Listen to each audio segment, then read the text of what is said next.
Hello and welcome to all. आप सभी का स्वागत है हमारे इस official YouTube channel Shubhanshu sir GS में। तो जैसा कि आप ये मैप देख पा रहे हैं और उस मैप को देखकर आपको गेस करना है कि हम आज का टॉपिक क्या पढ़ने वाले हैं। लिखा हुआ है Colombia, Brazil, Guyana, Suriname, French Guiana, Paraguay, Uruguay, है ना, फॉकलैंड द्वीप, दुनिया भर के यहाँ पर देश लिखे हुए हैं। इन देशों का समूह कौन सा महाद्वीप कहलाएगा, जल्दी से बताइए। तो आज उसी का टॉपिक हम लोग पढ़ने जा रहे हैं, डिस्कशन करने जा रहे हैं। तो आज के टॉपिक का नाम है साउथ अमेरिका, दक्षिण अमेरिका। तो इस दक्षिण अमेरिका महाद्वीप के लोग छोटी छोटी मगर मोटी बातें जानते हैं जिससे पेपर सबसे ज्यादा मात्रा में पूछा जाता है, और वो देश जिनसे और भी क्वेश्चन बन सकते हैं उनको आज हम लोग कवर करने की कोशिश करेंगे इस पार्ट में। तो ऐसा लिखा हुआ है साउथ अमेरिका हम लोग पढ़ने वाले हैं। तो सबसे पहला क्वेश्चन आपके मन में आना चाहिए क्या कि साउथ अमेरिका में कुल कितने देश हैं। जल्दी गिन लो भाई, 1 2 3 4 5 6 7 8 9 10 11 12 और 13, है ना। तो हमें तो याद है 13 देश हैं, आप लोग गिन लीजिएगा। तो दक्षिण अमेरिका में कुल कितने देश है भैया। तो दक्षिण अमेरिका में कुल देशों की संख्या है 13। तो दक्षिण अमेरिका में कुल देशों की संख्या वर्तमान में कितनी है, 13। अगर आप कई सारी किताबें पढ़ेंगे, है ना, जैसे महज बड़वाल पढ़ेंगे तो महज बड़वाल में इन देशों की संख्या 15 बताई गई है, लेकिन मान्यता प्राप्त देशों की संख्या कितनी है, 13। ठीक है। तो नेक्स्ट पॉइंट पे आता है क्वेश्चन कि इस अमेरिका, दक्षिण अमेरिका का सबसे बड़ा देश कौन सा है। इस दक्षिण अमेरिका का सबसे बड़ा देश कौन सा है और क्षेत्रफल के हिसाब से सबसे छोटा देश कौन सा है। तो सबसे बड़ा तो आपको यहाँ पर दिख ही रहा होगा, सबसे बड़ा देश कौन सा होगा भैया, ब्राजील होगा। तो सबसे बड़ा देश होगा ब्राजील और सबसे छोटा देश होगा, आप ये देख सकते हैं, सूरीनाम, गयाना, सूरीनाम और फ्रेंच गयाना, है ना। तो गयाना, सूरीनाम और फ्रेंच गयाना के बीच में पड़ता है सूरीनाम। तो ये सबसे छोटा देश होगा, ये सबसे छोटा देश होगा। इस देश का नाम क्या है भैया, सूरीनाम। क्लियर है। अब आपको यहाँ पता होना चाहिए कि ब्राजील की राजधानी क्या है और ब्राजील की मुद्रा क्या है, सूरीनाम की राजधानी क्या है और सूरीनाम की मुद्रा क्या है। तो सूरीनाम की राजधानी है पारामरीबो। क्या है, पारामरीबो, पारामरीबो। और इसकी मुद्रा है डॉलर। इसकी मुद्रा क्या है भैया, डॉलर। तो सूरीनाम की राजधानी है पारामरीबो और मुद्रा है डॉलर। उसी प्रकार से ब्राजील की राजधानी सबको पता है, ब्राजील की राजधानी है ब्राजीलिया और मुद्रा है रियाल, मुद्रा है रियाल। तो अब मेरा कर्तव्य कहता है कि जब ब्राजील का नाम आया ही है तो क्यों ना हम लोग ब्राजील पर चर्चा कर ही ली जाए थोड़ी बहुत, ठीक है ना। तो पहले हम लोग उठा लेते हैं ब्राजील नाम का देश। देखते हैं भाई, सबसे पहले आपको पता होना चाहिए कि जो ब्राजील देश है इसका नाम ब्राजील क्यों पड़ा। ब्राजील देश का नाम ब्राजील क्यों पड़ा, क्योंकि यहाँ पे ब्राजील नाम के बहुत सारे वृक्ष पाए जाते थे। यहाँ पे ब्राजील नाम के बहुत सारे पेड़ पाए जाते थे और ये सब पेड़ रबड़ उत्पादन में आगे थे, रबड़ उत्पादन के वृक्ष थे। रबड़ उत्पादन के सबसे ज्यादा वृक्ष यहीं पाए जाते थे, है ना। इस ब्राजील नाम के वृक्ष से ही इस देश का नाम क्या पड़ गया, ब्राजील पड़ गया है। ब्राजील वर्तमान में कई सारी लकड़ियों का उत्पादन करता है, जिनमें कुछ लकड़ियां आपको याद रखनी है, जैसे वाल्सा, सिनकोना और कार्नोबा। वाल्सा, सिनकोना और कार्नोबा, ये सब वृक्ष हैं भैया, ये सब पेड़ हैं, ठीक है ना। तो ब्राजील क्षेत्र में उगने वाले सबसे ज्यादा महत्वपूर्ण जो वृक्ष हैं उनका नाम क्या है, वाल्सा वृक्ष, सिनकोना वृक्ष और कार्नोबा वृक्ष। इनमें से आपने सिनकोना नाम के वृक्ष का पेड़ सुन रखा होगा, ठीक है ना। अब ये वाल्सा वृक्ष क्या है, ये सबसे हल्की, दुनिया की सबसे हल्की लकड़ी, दुनिया की सबसे हल्की लकड़ी। तो दुनिया की सबसे हल्की लकड़ी का जो वृक्ष है उसका नाम है वाल्सा वृक्ष। दूसरा सिनकोना वृक्ष, सिनकोना जो वृक्ष है इससे हम लोग कुनैन, जो कि मलेरिया की दवा है, मलेरिया की दवा है, तो सिनकोना नाम के वृक्ष से हम लोग कुनैन प्राप्त करते हैं, मतलब सिनकोना की छाल से, ठीक है ना। कार्नोबा वृक्ष, इससे हम लोग मोम प्राप्त करते हैं। तो कार्नोबा वृक्ष से हम लोग क्या प्राप्त करते हैं भैया, मोम प्राप्त करते हैं। नेक्स्ट पॉइंट, ब्राजील किस क्षेत्र में सबसे ज्यादा उत्पादन में आगे है। तो ब्राजील उत्पादन में भी आगे है ना। ब्राजील उत्पादन में भी आगे है और बेचने में भी आगे है, दोनों में, है ना। वो कौन सा क्षेत्र हो सकता है जिनमें दोनों में आगे हो। तो आंसर लगाना है कहवा। कहवा मतलब कि कॉफी। इसको हम लोग उस रीजनली भाषा में या क्षेत्रीय भाषा में ब्राजील की फजेंडा के नाम से जानते हैं। किसके नाम से जानते हैं भैया? फजेंडा के नाम से जानते हैं। तो अगर पूछ दिया जाए दुनिया में सबसे ज़्यादा कहवे का उत्पादन कौन करता है, तो आपको बताना है ब्राज़ील करता है। और सबसे बड़ा एक्सपोर्टर भी कौन सा है, तो भी आपको आंसर क्या लगाना है? ब्राज़ील ही लगाना है। और कहवा को वहाँ पे ब्राज़ील में कहते क्या है, तो आंसर है फजेंडा कहते हैं। अब ये जो ब्राज़ील की मार्केट है, जहाँ पर ब्राज़ील में ये जो कॉफ़ी सबसे ज़्यादा बेचा जाता है ना, उस बाज़ार का नाम है साओ पोलो। क्या नाम है? Sao Paulo. इसको हम कहते हैं कॉफ़ी मार्केट। इसको हम क्या कहते हैं? Coffee market. कई बार क्वेश्चन आया है पेपर में कि बताइए कॉफ़ी मार्केट के नाम से किसको जाना जाता है, तो साओ पोलो को जाना जाता है। या साओ पोलो किसके लिए प्रसिद्ध है, तो कहवा या कॉफ़ी के लिए प्रसिद्ध है। अगला क्वेश्चन, हाँ एक बात, यहाँ से ब्राज़ील का एक बंदरगाह है जहाँ पे सबसे ज़्यादा मात्रा में कहवा बेचा जाता है। उस बंदरगाह का नाम है सेंटोस।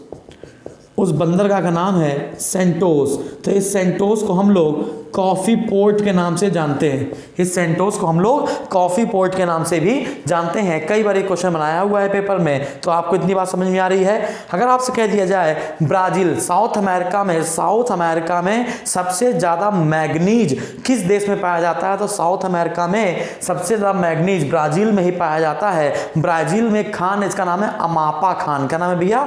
अमापा खान। तो ब्राज़ील में सर्वाधिक मैग्नीज पाया जाता है। और ये सबसे बड़ी मैग्नीज की खान कौन सी है, तो आपको लगाना है अमापा की खान। अमापा की खान। तो अमापा की खान इस साउथ अमेरिका की सबसे बड़ी मैग्नीज उत्पादन की खान है। इतनी बात क्लियर है? अगर इतनी बात आपको समझ में आ गई हो तो मैं आगे बढ़ता हूँ। अब हम लोग किस पर बात करेंगे? अभी कॉफ़ी पर ही बात करते हैं हम लोग, है ना। तो जो कॉफ़ी है वो 3 प्रकार की होती है बेटा, है ना। जो कॉफ़ी है वो कितने प्रकार की होती है सर? 3 प्रकार की होती है। एक होती है कॉफ़िया अरेबिया जो सबसे अच्छी क्वालिटी की है। फिर आती है कॉफ़िया लाइबेरिया या मोचा। फिर तीसरी आती है कॉफ़िया रोबस्टा। तो यहाँ पर कॉफ़ी 3 प्रकार की होती है। तो सबसे पहले आप इसका क्या लेंगे? स्क्रीनशॉट लेंगे और इसके बाद इसके अच्छे से नोट्स बनाएंगे। तो आई होप नोट कर लिया होगा। तो हम लोग कॉफ़ी पर ही बात कर रहे हैं, अभी ब्राज़ील पर ही बात कर रहे हैं। रफ करते हैं इसको।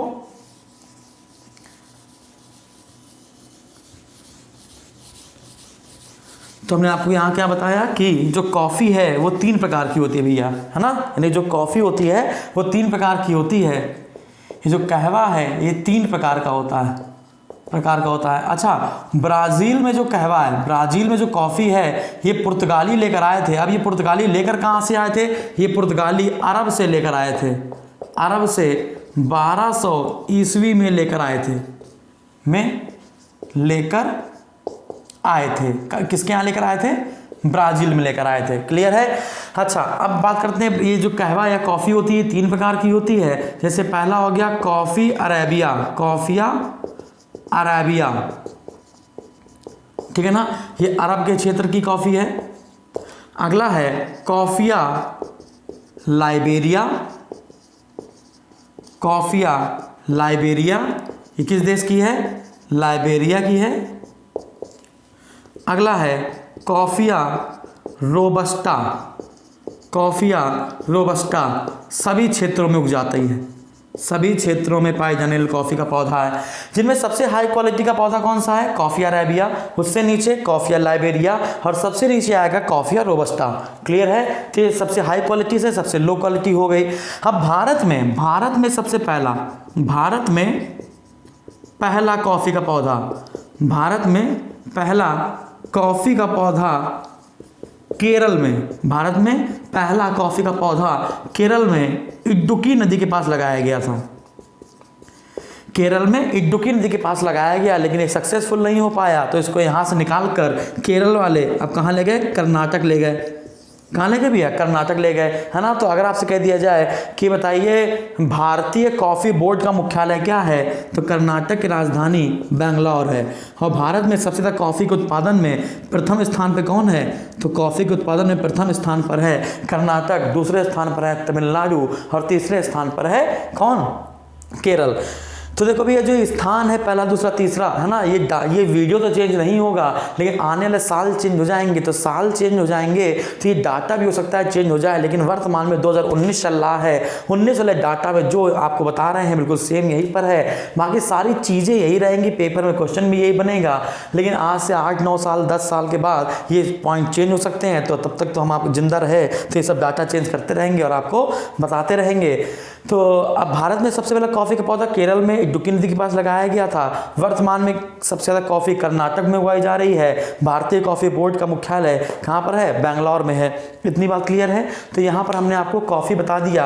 अच्छा, कॉफ़ी में पाया जाने वाला जो एल्केलाइड है या नशीला पदार्थ है, कॉफ़ी में पाया जाने वाला जो एल्केलाइड या नशीला पदार्थ है, इसका नाम है कैफीन। इसका नाम क्या है भैया? कैफीन। तो कॉफ़ी में पाया जाता है कैफीन, चाय में पाया जाता है थीन और तंबाकू में पाया जाता है निकोटीन। तो आई होप आपको इस सारी बातें समझ में आ गई होंगी।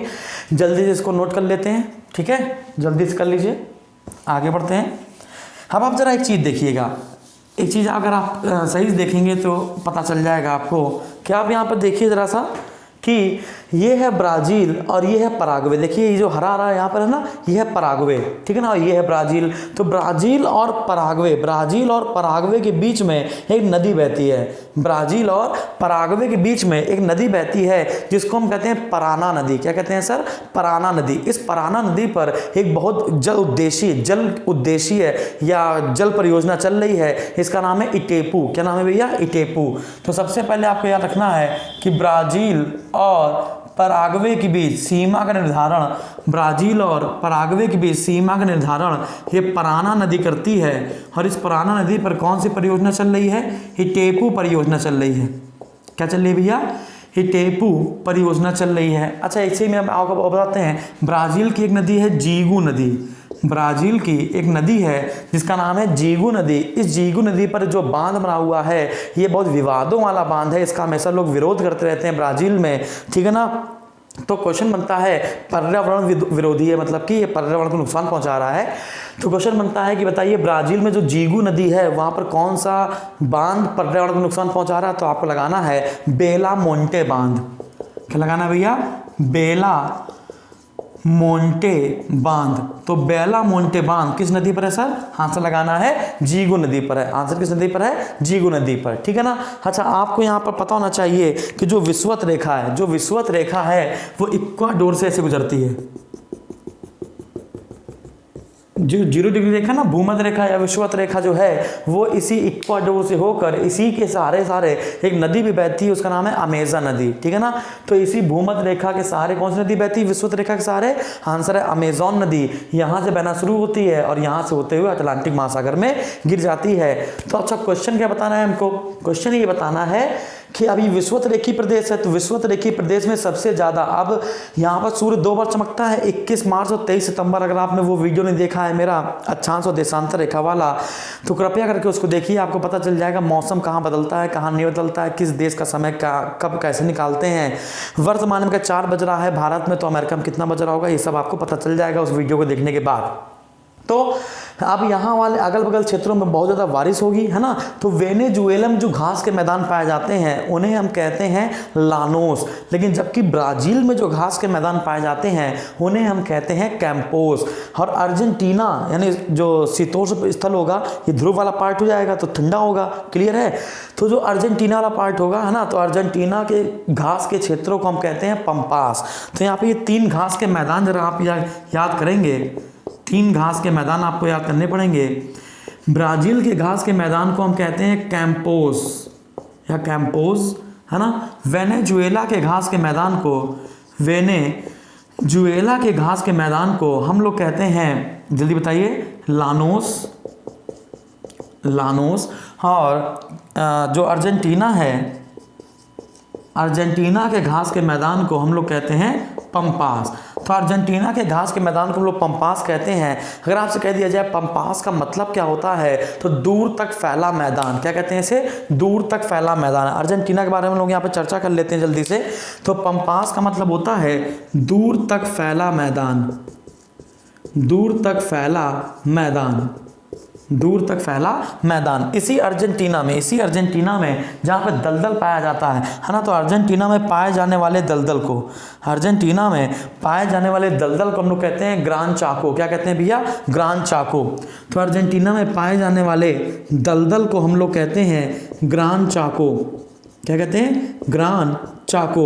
और इस ग्रान चाको में, इस दलदल भूमि में उगने वाले पेड़ को हम कहते हैं क्विब्रेको। क्या कहते हैं इसे?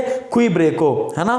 तो इस ग्रान चाको में उगने वाले वृक्ष को हम लोग कहते हैं क्विब्रेको या क्विब्रेको, है ना। तो इस वृक्ष को हम लोग कहते हैं क्विब्रेको। अब ये क्विब्रेको से क्या करते हैं आप? इस अर्जेंटीना में जितना भी टेनिन एसिड है जिससे चमड़े की सफाई करी जाती है, तो जितना भी टेनिन होता है वो हम लोग इसी वृक्ष से प्राप्त करते हैं। तो क्वेश्चन इंपॉर्टेंट हो गया कि अर्जेंटीना वाले टेनिन अम्ल किस वृक्ष से प्राप्त करते हैं? तो आंसर है क्विब्रेको से। और जो क्विब्रेको जो वृक्ष है ये ग्रान चाको दलदली भूमि में उगता है, ठीक है ना। तो क्विब्रेको से हम लोग को प्राप्त होता है टेनिन। क्या प्राप्त होता है? टेनिन अम्ल। इससे हम लोग करते क्या है? चमड़े की टेनिंग करते हैं, चमड़ों की सफाई करते हैं। इससे हम लोग चमड़ों की सफाई करते हैं। क्लियर है? एक और क्वेश्चन। तो अर्जेंटीना के जो पशुपालन केंद्र है, उन पशुपालन केंद्र को हम लोग कहते हैं एस्टेंशिया। क्या कहते हैं भैया? एस्टेंशिया। तो ये लिख लेते हैं। तो अर्जेंटीना के जो पशुपालन केंद्र हैं, अर्जेंटीना के जो पशुपालन केंद्र हैं, इसे हम कहते हैं एस्टेंशिया, है ना। एस्टेंशिया इसके पशुपालन केंद्र को कहते हैं। जबकि जो पशु पालता है, यानी कि जो पशुपालक है उसको हम कहते हैं ग्वाचो। उसे हम क्या कहते हैं? ग्वाचो। तो आपको याद रखना चाहिए कि ग्वाचो कौन है? ग्वाचो पशुपालक है अर्जेंटीना के, ठीक है ना। ग्वाचो क्या है? पशुपालक है अर्जेंटीना के। क्लियर है? तो ये क्लास उनके लिए इंपॉर्टेंट होगी जो कहीं ना कहीं सिविल की तैयारी करना चाहते हैं, जिनका भविष्य आगे चलकर सिविल है, या कभी सोचते हैं कि मैं सिविल तैयारी करूंगा, तो उनके लिए ये बहुत उजागर वीडियो आपको साबित होगा। लेकिन जो बहुत लो लेवल की तैयारी कर रहे होंगे उनके लिए खतरा साबित हो सकता है। मैं आपको साउथ अमेरिका का बहुत लो लेवल वाला टॉपिक भी कभी ना कभी अपलोड कर दूंगा, लेकिन अभी आपको वो सारे क्वेश्चन करने हैं, वरना मुझे कोई कुत्ते ने नहीं काटा है कि मैं आपको इतने कठिन क्वेश्चन या इतने कठिन नाम आपको बताऊं, क्योंकि ये पेपर में आया हुआ है, रिपीटेड क्वेश्चन है और ये आने की संभावना आगे है। इसलिए हम लोग इस पर चर्चा कर रहे हैं कि अर्जेंटीना के पशुपालन केंद्र को एस्टेंशिया कहते हैं और इसका जो पशुपालक होता है उसको हम लोग ग्वाचो कहते हैं। पंपास का मतलब होता है दूर तक फैला मैदान, यानी अर्जेंटीना में जो गेहूं की अर्धचंद्राकार पेटी पाई जाती है, मतलब गेहूं में जो अर्जेंटीना है, अर्जेंटीना में गेहूं ऐसे उगाया जाता है, आधा जैसे चंद्रमा होता है ऐसा, ठीक है ना। तो इस गेहूं में अर्धचंद्राकार, याद रखिएगा, अर्जेंटीना में गेहूं की अर्धचंद्राकार खेत पाए जाते हैं, है ना। तो गेहूं के अर्धचंद्राकार खेत कहाँ पाए जाते हैं? तो गेहूं के अर्धचंद्राकार खेत अर्जेंटीना में पाए जाते हैं। इन्हीं अर्धचंद्राकार खेतों को हम लोग क्या कहते हैं सर? पंपास कहते हैं। इन्हीं अर्धचंद्राकार खेतों को हम लोग क्या कहते हैं? पंपास कहते हैं। आई होप आपको समझ में आ गया होगा। तो हम लोगों ने ब्राज़ील पर चर्चा कर ली, हम लोगों ने वेनेजुएला पर चर्चा कर ली, हम लोगों ने अर्जेंटीना पर चर्चा कर ली। तो अर्जेंटीना की राजधानी आपको पता होनी चाहिए कि अर्जेंटीना की राजधानी क्या है भैया? तो ब्यूनस आयर्स। तो अर्जेंटीना की राजधानी है ब्यूनस आयर्स और मुद्रा है पेसो। मुद्रा क्या है? पेसो। मैं इसको रफ कर देता हूँ जल्दी से। तो हम लोग अब पढ़ेंगे, ब्राज़ील पढ़ चुके थे हम लोग, ब्राज़ील के बाद हम लोग क्या पढ़ेंगे? हाँ, ब्राज़ील के बाद अर्जेंटीना भी पढ़ दिया, अर्जेंटीना के बाद वेनेजुएला पर थोड़ी सी चर्चा करते हैं, वेनेजुएला पर चर्चा कर लेते हैं। तो सबसे पहले अर्जेंटीना की राजधानी क्या है भैया? अर्जेंटीना की राजधानी है ब्यूनस आयर्स। तो अर्जेंटीना की राजधानी क्या है? Buenos Aires. और अर्जेंटीना की मुद्रा क्या है? पेसो। ये जो ब्यूनस आयर्स है ना, ये दक्षिण अमेरिका की सबसे बड़ी मांस मंडी है। दक्षिण अमेरिका की सबसे बड़ी मांस मंडी है। तो दक्षिण अमेरिका की सबसे बड़ी मांस मंडी कौन सी है? ब्यूनस आयर्स है। क्लियर है? चलिए आगे बढ़ेंगे हम लोग। अब हम लोग पढ़ेंगे वेनेजुएला। अब हम लोग क्या पढ़ने वाले हैं? वेनेजुएला। तो वेनेजुएला से क्वेश्चन क्या क्या बने हुए हैं आज तक, इसको देख लेते हैं। तो सबसे पहले आपको पता होना चाहिए कि वेनेजुएला की राजधानी क्या है, तो वेनेजुएला की राजधानी है काराकस। क्या है भैया, काराकस। वेनेजुएला की मुद्रा क्या है, बोलीवर, बोलीवर। तो वेनेजुएला की मुद्रा है बोलीवर और राजधानी है काराकस, है ना। तो पेट्रोलियम उत्पादन का सबसे बड़ा देश है, पेट्रोलियम उत्पादन में प्रथम, पेट्रोलियम उत्पादन में क्या है, ये प्रथम है। वेनेजुएला में एक नदी है जिसका नाम है कैरोनी नदी। वेनेजुएला में एक नदी है जिसका नाम क्या है, कैरोनी नदी। और इस कैरोनी नदी पर विश्व का सबसे बड़ा जलप्रपात बना हुआ है। इस कैरोनी नदी पर विश्व का सबसे बड़ा जलप्रपात बना हुआ है, विश्व का सबसे बड़ा जलप्रपात बना हुआ है ना। इस जलप्रपात का नाम है एंजिल जलप्रपात। इस जलप्रपात का नाम है एंजिल जलप्रपात, ठीक है ना। इसको लोग सॉल्ट एंजिल के नाम से भी जानते हैं और एंजिल के नाम से भी जानते हैं। तो वेनेजुएला से 2-3 क्वेश्चन आपको याद रखने थे जो हमने आपको यहाँ पर थोड़े से बता दिए, ठीक है ना। अच्छा, तो अब और बात कर लेते हैं। अब आप ये जो देख रहे हो नीली नीली लाइन, ये जो आप नीली नीली लाइन दिख रहे हो ना, ऐसे करके जो यहाँ से, ये जो कोलंबिया से लेकर, यानी कोलंबिया के सबसे ऊपर क्षेत्र से लेकर जो यहाँ तक फैला हुआ है ना, यानी चिली के लास्ट पॉइंट तक फैला हुआ है। तो सबसे पहले आपको पता होना चाहिए कि साउथ अमेरिका का सबसे उत्तरी बिंदु क्या है ना। साउथ अमेरिका का सबसे उत्तरी बिंदु क्या है और सबसे दक्षिणी बिंदु क्या है, तो इसको रफ कर देते हैं। साउथ अमेरिका का सबसे उत्तरी बिंदु कौन सा है, ठीक है। तो साउथ अमेरिका का सबसे उत्तरी बिंदु, साउथ अमेरिका का सबसे उत्तरी बिंदु क्या है और सबसे दक्षिणी बिंदु क्या है। तो सबसे उत्तरी बिंदु है पंटा गैलिनस। सबसे उत्तरी बिंदु ये जो आपको दिखाई पड़ रहा है, ये वाला है ना, ये वाला है, ये पंटा गैलिनस है ना। और जो सबसे लास्ट में आपको दिखाई पड़ रहा है ये वाला, ये है केप हॉर्न, यानी कि हॉर्न अंतरीप, केप हॉर्न, ठीक है ना। अब आपको क्या दिखाई पड़ेगा, आपको ये दिखाई पड़ेगा कि यहाँ पर इसी केप हॉर्न के बगल में एक टेराडल फ्यूगो द्वीप है ना। इसी हॉर्न अंतरीप के पास क्या है, टेराडल फ्यूगो द्वीप है, ठीक है ना। अब क्वेश्चन बनता है कि बताइए साउथ अमेरिका और टेराडल फ्यूगो द्वीप है ना किस जल संधि द्वारा जुड़ते हैं। अब ये जो टेराडल फ्यूगो द्वीप और जो ये है ना, इनके बीच में कौन सी जल संधि पाई जाती है, तो हॉर्न, केप हॉर्न और टेराडल फ्यूगो द्वीप, टेराडल फ्यूगो द्वीप है ना, इनके बीच में कौन सी जल संधि पाई जाती है, मैगेलन जल संधि, मैगेलन जल संधि। तो इनके बीच कौन जल संधि पाई जाती है, मैगेलन जल संधि। इसी टेराडल के आप ऊपर देखेंगे एक द्वीप पाया जा रहा है जिसे हम कहते हैं फॉकलैंड द्वीप। क्या कहते हैं भैया, फॉकलैंड द्वीप। ये जो फॉकलैंड द्वीप है ये दक्षिणी अटलांटिक महासागर, ये दक्षिणी अटलांटिक महासागर के में छिपा हुआ द्वीप है फॉकलैंड। इस पर जो राजनीतिक रूप से अधिकार है वो यूके का है, ठीक है ना। तो फॉकलैंड द्वीप, फॉकलैंड द्वीप। तो फॉकलैंड द्वीप के पूर्व में क्या है भैया, चिली है, और सॉरी पश्चिम में क्या है, चिली है, और पूर्व में क्या है, अर्जेंटीना है। तो फॉकलैंड द्वीप के पूर्व में क्या है, तो पूर्व में अर्जेंटीना है, और पश्चिम में क्या है, पश्चिम में चिली है। तो इस पर राजनीतिक अधिकार किसका है, इस पर राजनीतिक रूप से अधिकार किसका है, यूनाइटेड किंगडम का है, मतलब कि यूके का है, ब्रिटेन का है। क्लियर है। तो इस फॉकलैंड द्वीप पर किसका अधिकार है, तो आंसर लगाएंगे यूके का अधिकार है।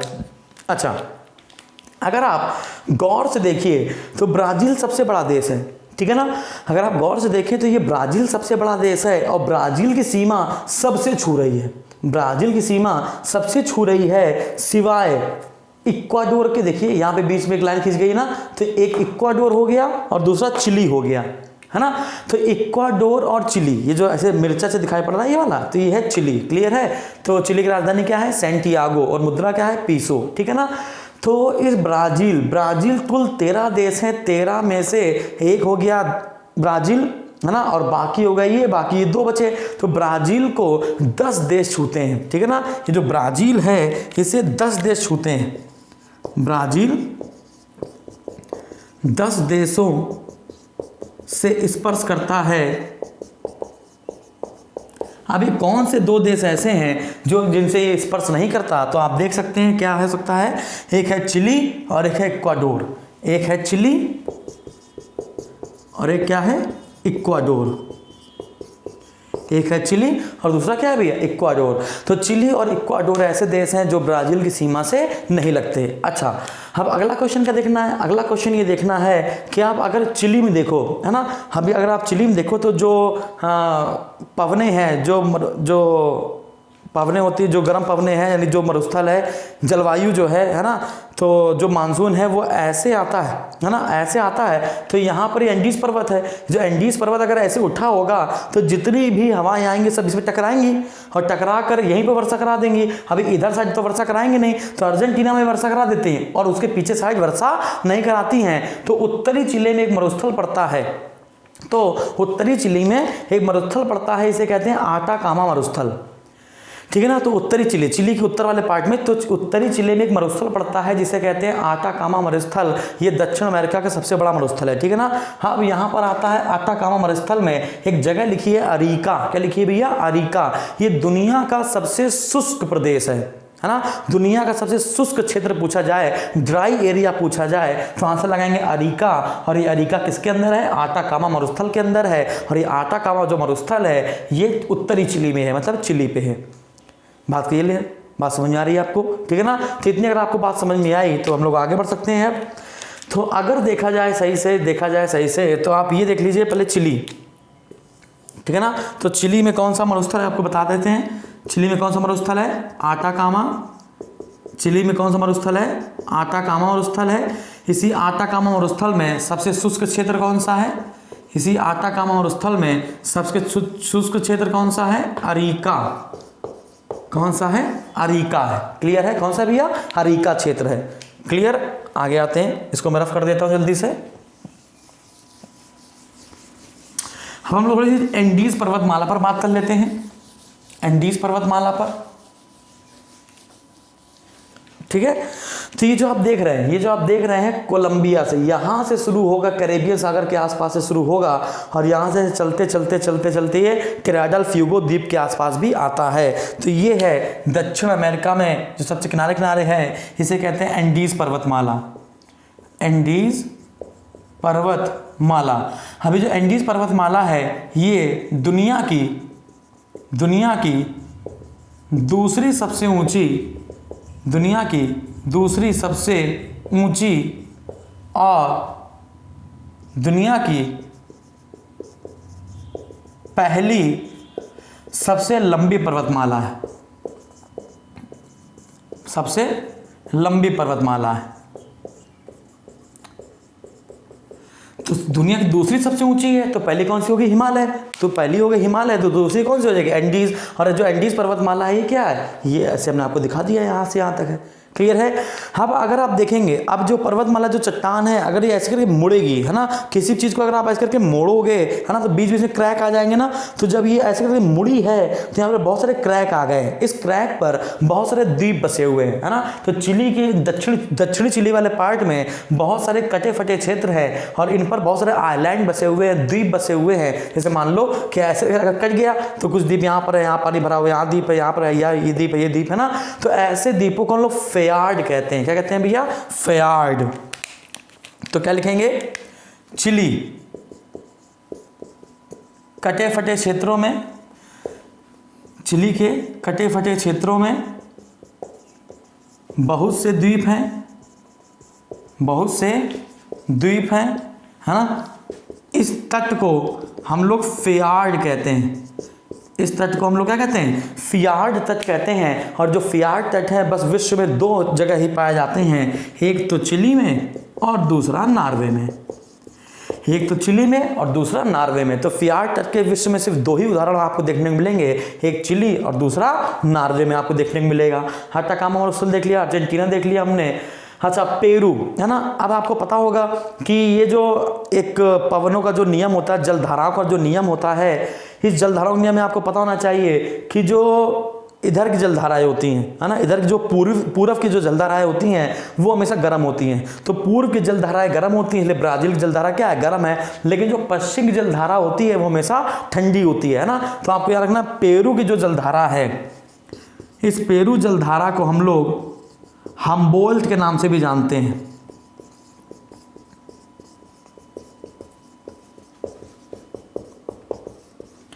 याद रखिएगा कि कई बार क्वेश्चन आया है पेपर में कि हम्बोल्ट किसे कहा जाता है, तो हम्बोल्ट पेरू जलधारा को, पेरू स्ट्रीम को हम लोग हम्बोल्ट जलधारा के नाम से भी जानते हैं। इतनी बात क्लियर है? अरे हाँ कि ना? अच्छा, अब ये जो पेरू है, अभी जो पेरू है, हाँ पेरू और बोलीविया, ये जो पेरू है और ये जो बोलीविया, देखिए ये वाला जो क्षेत्र है, ये वाला पेरू और बोलीविया के बीच में है ना सबसे ऊंची नौका गम्य झील पाई जाती है, जहां से नाव होकर गुजर के जा सकती है। तो पेरू लिख देते हैं, यहाँ लिख देते हैं भाई कि पेरू है ना और बोलीविया, पेरू और बोलीविया, पेरू और बोलीविया। तो पेरू और बोलीविया के बीच में देखिए पाई जा रही है टिटिकाका झील। क्या पाई जा रही है? टिटिकाका झील, है ना। ये सबसे ऊंची नौका गम्य झील है, सबसे ऊंची नौका गम्य झील है, जहां से नाव गुजर के हो सके जा सकती है ना। तो दुनिया की सबसे ऊंची नौका गम्य झील कौन सी है? तो आपको बताना है, आंसर है टिटिकाका। आंसर लगाना है भैया, टिटिकाका लगाना है। क्लियर है? अभी एंडीज पर्वतमाला आपको समझ में आ गई है?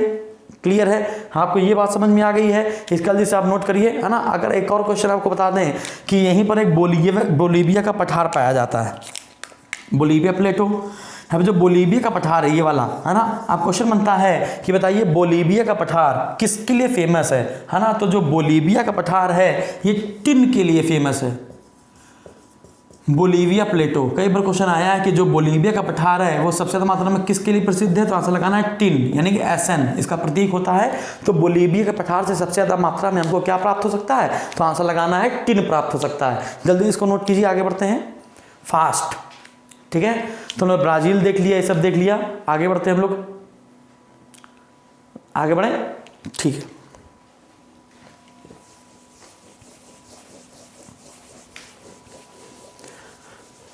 विश्व का सबसे ऊंचा सक्रिय ज्वालामुखी, विश्व का सबसे ऊंचा सक्रिय ज्वालामुखी भी यहीं पर पाया जाता है।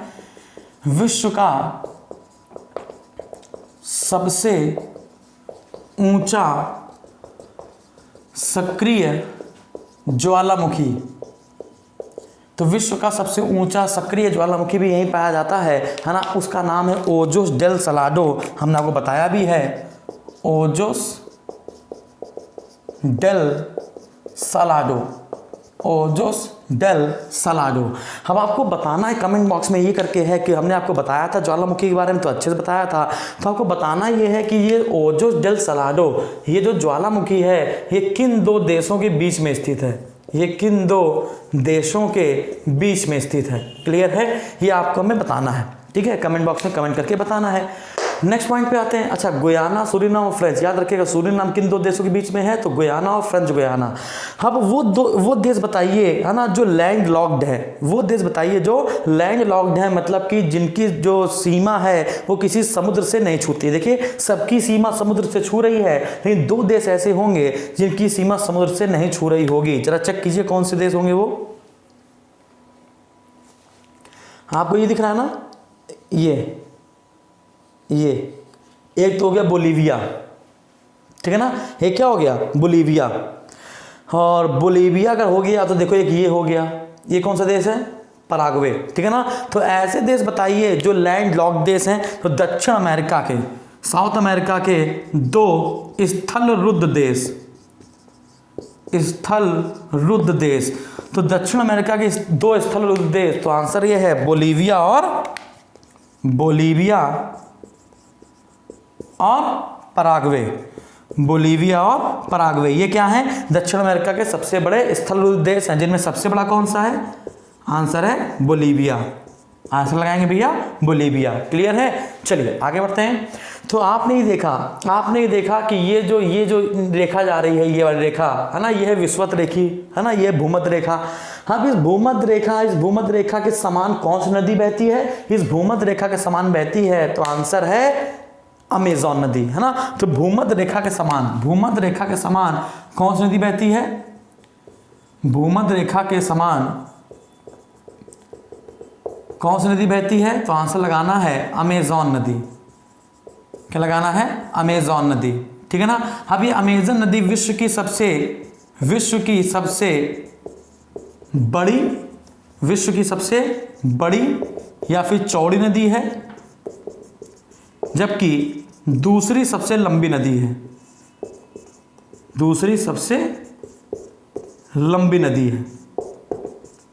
है ना। अब लंबी और चौड़ी में आपको अंतर समझ में आ रहा होगा, ठीक है ना। लंबाई ये होती है, ठीक है ना, ये अब ये जल प्रवाह इसका ज़्यादा नहीं है, और ये हो गई चौड़ी या बड़ी। तो यहाँ पे इसका जो ये जल प्रवाह है, ये जो जल है ना, ये सबसे ज़्यादा मात्रा में किस में पाया जाता है, तो अमेजन में पाया जाता है। ये लंबाई में कौन सी आगे है, तो नील नदी आगे है। तो विश्व की सबसे लंबी नदी कौन सी है, नील नदी। ये सबसे चौड़ी या सबसे ज़्यादा जल धारण क्षमता किसमें है, तो यहाँ से लगाना है अमेजॉन नदी। क्या लगाना है भैया, अमेजॉन नदी। और फिर यहाँ से बहते हुए ये कहाँ पर गिर जाएगी, तो आंसर है अटलांटिक महासागर में गिर जाएगी, ठीक है। तो अब हम लोग कुछ देश और राजधानी की जल्दी से बात कर लेते हैं कि किस देश की राजधानी क्या है, ठीक है ना। जो 13 देश हमने आपको बताया, उन 13 देशों की राजधानी अगर हमको पता चल जाए तो हमारा साथ क्वेश्चन अच्छे हो जाएंगे। रफ कर देते हैं इसको। अब जल्दी से देश और राजधानी पर बात कर लेते हैं। जो जो क्वेश्चन हमने आपको बताए हैं उसको रख लीजिएगा, बिल्कुल छोड़िएगा नहीं।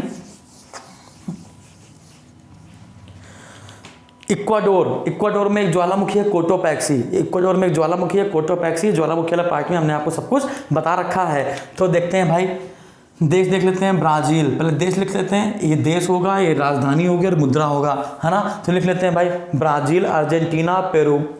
ब्राज़ील, अर्जेंटीना, पेरू, है ना। पेरू के बाद कोलंबिया,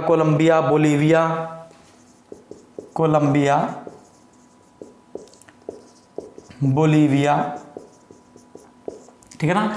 तो ब्राज़ील की राजधानी क्या है बताइए। ब्राज़ील की राजधानी है ब्राज़ीलिया, मुद्रा है रियाल। ब्राज़ीलिया और मुद्रा है रियाल। अर्जेंटीना की राजधानी है ब्यूनस आयर्स। अर्जेंटीना की राजधानी है ब्यूनस आयर्स और मुद्रा है पेसो। मुद्रा क्या है, पेसो।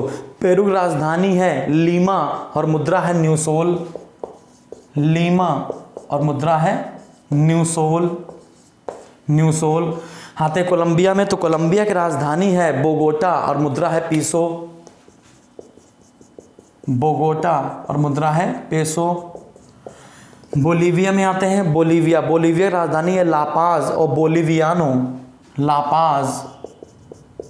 बोलीवियानो। आप देखिए, यहाँ से क्वेश्चन याद आ गया हमको। अब क्वेश्चन क्या याद आ गया कि दुनिया की सबसे ऊंची राजधानी बताइए। दुनिया की सबसे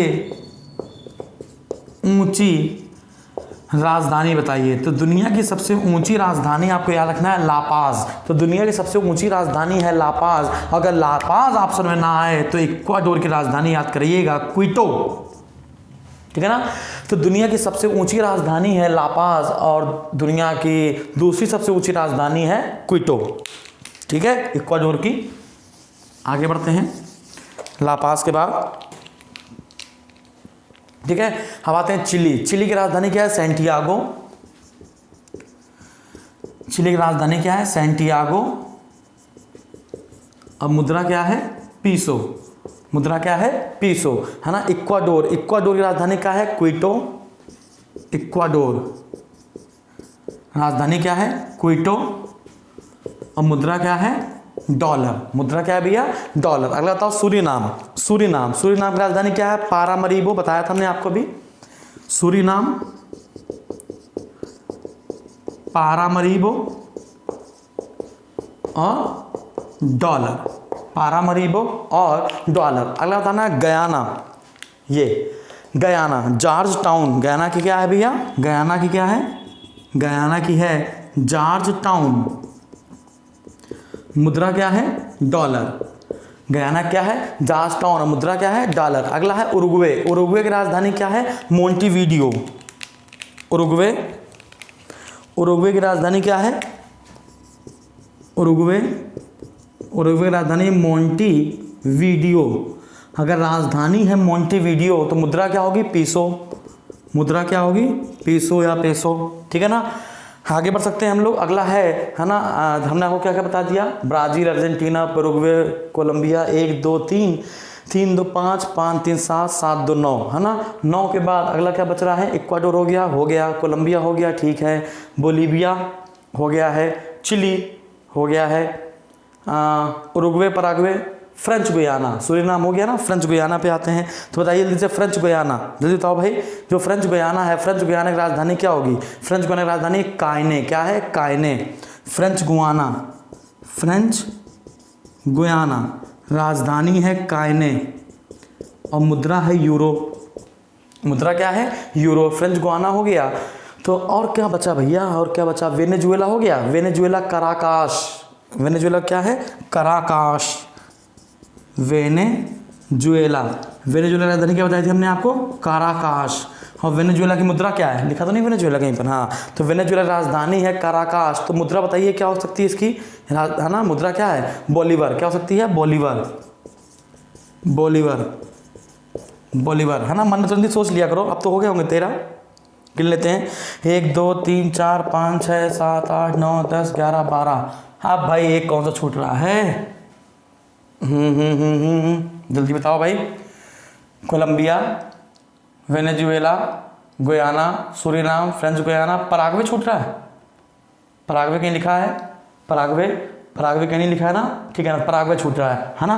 पराग्वे क्या होगी? पराग्वे, आसुनसियोन, है ना? पराग्वे राजधानी क्या है भाई? आसुनसियोन। और मुद्रा क्या है? गुआरानी। मुद्रा है गुआरानी। मुद्रा क्या है?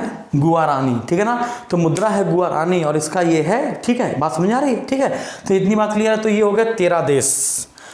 आई होप हमने आपको दक्षिण अमेरिका के सारे पॉइंट आपको क्लियर कर दिए होंगे। अब 1 बाय 1 अगर हम लोग देश पर चर्चा करें तो बहुत सारे क्वेश्चन बनेंगे, लेकिन जहां तक हमें लगता था जो क्वेश्चन बना सकते थे हमने वहां तक बनाने की कोशिश की है। ठीक है, हाँ, एक क्वेश्चन आपको और बना सकते हैं कि यहाँ पर एक मानौस बंदरगाह है। ठीक है ना? ब्राजील में एक बंदरगाह है, इसका नाम है मानोस। ब्राजील में एक बंदरगाह है, इसका नाम है मानोस बंदरगाह। ब्राजील में एक बंदरगाह है, मानोस बंदरगाह। अब जैसे मानिए ये है अमेज़न नदी, ये है अमेज़न नदी। अब इस अमेज़न नदी जब ये ऐसे गहराई में जाती है ना अमेज़न नदी, है ना, तो ये है तट, ये है तट, लेकिन ये यहाँ पर बंदरगाह बना हुआ है। तो ये दुनिया का सबसे अंदरूनी बंदरगाह है या अंतरतम बंदरगाह है। दुनिया का सबसे